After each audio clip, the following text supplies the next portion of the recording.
Some people were just there just to march. Some people was just there for the day out. And some of them, like me, I at that point I became addicted to cocaine and alcohol, which was a big part of my marching. Is getting, it's like going out with the lads for football, and that's what it became like.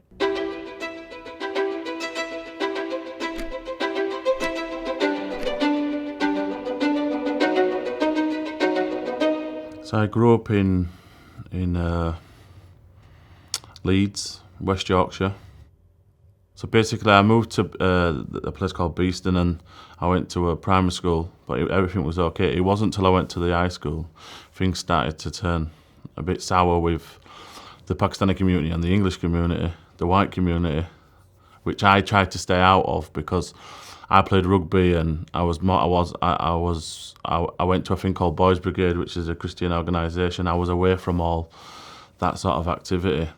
So what exactly happened in high school? One day I was walking home from school, I got jumped by 12, like maybe 12 or some of the Pakistanis. Their anger towards us was because of what was happening within school and stuff like that, but I'm the one who they took it out on. So I thought it was just a one-off, like getting jumped. But me as a person, I'm quite stubborn, like I'm going to stop walking the same way home just because that happened to me. So I'd carry on walking the same way home. And this had happened for like 2 years, not every day, but like once or twice a week. It was a struggling time for myself because I didn't tell anyone, so I didn't speak about it. It was just me and myself. So for 2 years I struggled with it. I was very angry. So the reason it stopped is because I ran off. I ran off from it, and I've run into my house. I mean, Mum and Stepdad was stood there, and they basically said, "What's up?" And I've gone, "Oh no, the Pakistanis are chasing me," and then they've told me to go outside and fight them. So that's just the way. I went outside and I beat 2 of them up, and the other one ran off, and then from then I got left alone. So how do you think that experience shaped you? Emotionally, it damaged me as in my thought processes towards that certain people was not the same because of the damage that they caused. So emotionally, I was all over the place with it, and it obviously damaged me as being a nice person. There weren't just me who went through this. There's loads of people who've gone through the same sort of stuff. So when you can relate to people, you follow them people, and they'd all speak about going on marches and stuff like that. And I didn't know what it was for quite a while, but it was known as the English Defence League, and that's where it led me to.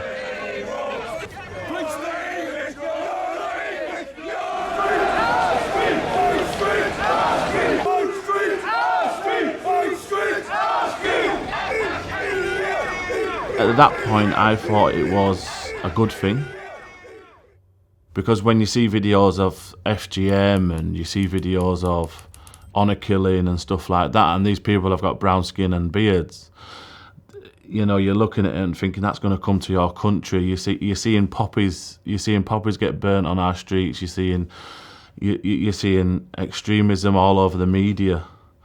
So for me, we thought we was helping. So when you first came to IDEO meetings, what did you think of them? What was your experience?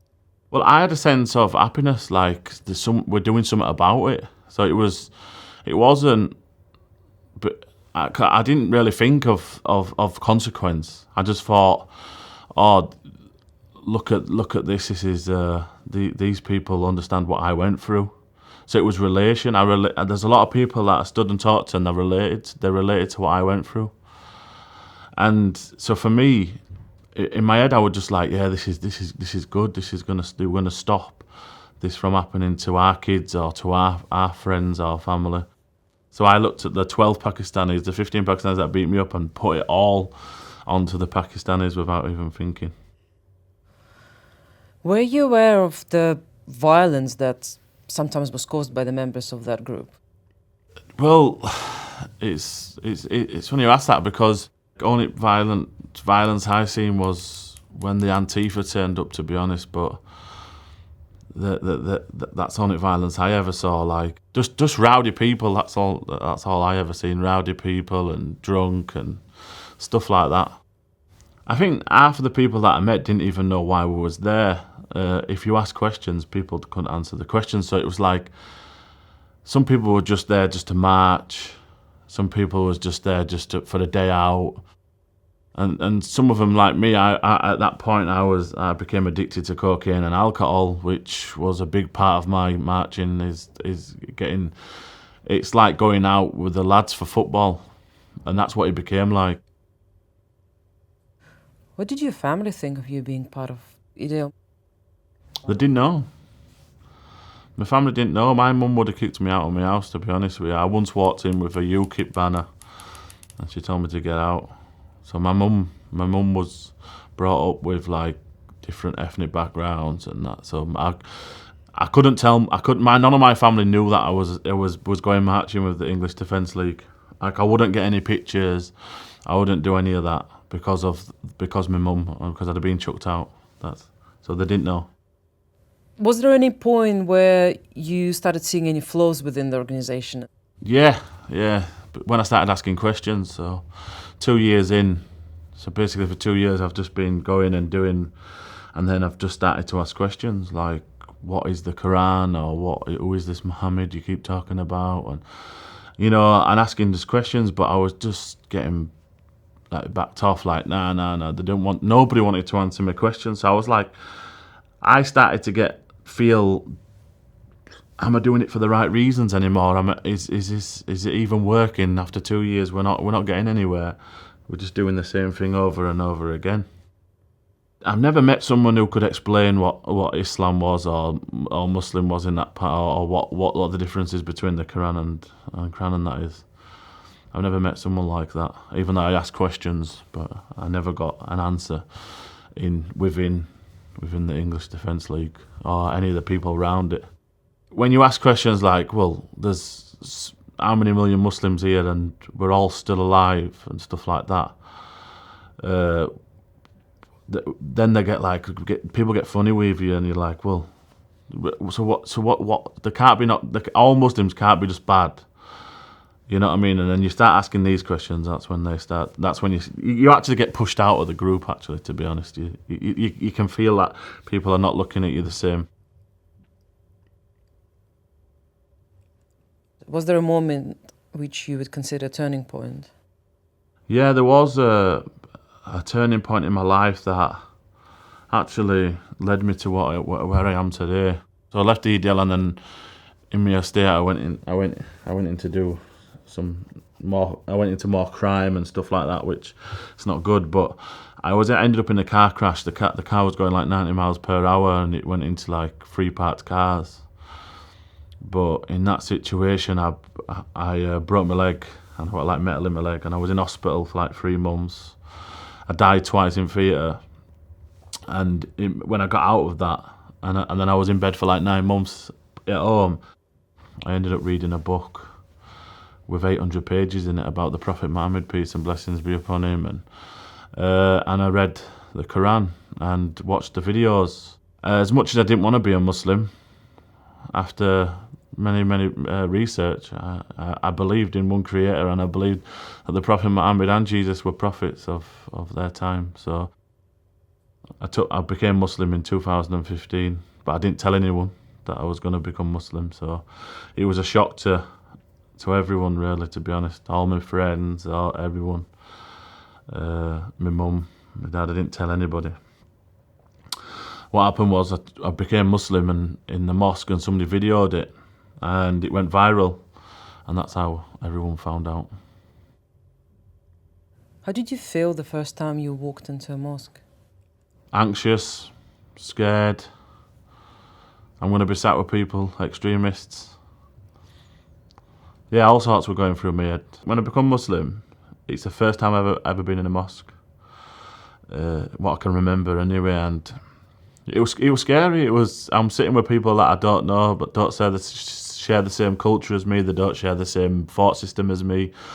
At that time I'm quite arrogant. I'm quite egoistic. I'm more I'm really, my ego's massive. I just want to be a leader of everything. I don't want to be, humbled. I thought that Muslims who wore them white dresses, I thought that Muslims dressed like that was extremists, and there was jihadis. You seen people who was your enemy. But the thing is, when you believe in something, you have to go for it. You have to take it full-heartedly. You can't keep pretending to yourself like I was. Do you think converting to Islam was in a way part of your healing journey, letting go of hate at the addiction you had? Well, first of all, since I become Muslim, I forgive all them Pakistanis for the sake of God. Yeah, I forgive all the Pakistanis that ever hurt me and damaged me. That emotion's gone. Secondly, I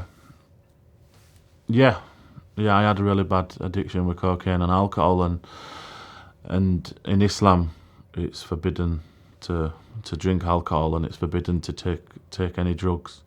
Which, when you become Muslim, you submit to the Creator, meaning you try to follow the teachings of the Creator. So coming off alcohol and drugs has helped me massively, and going forward, it's made me into a better person. I think better, and I do things better. Also, praying 5 times a day is also a good thing for my mentality. If I don't pray, then I struggle. But when I pray, I'm everything seems to be in order. When you look back at those years you spent at EDL, how do you feel about it now? I don't regret anything because it shaped who I am today. I'm a character builder, so every bit of my character is built from being in the English Defence League to what I am now. Is like, I look at the EDL and I think, well, look at the things that I've learnt from it, and one thing I take away from it is that I'll never go back to that, no matter what. I'll never hate people just for an emotional discourse that I've got.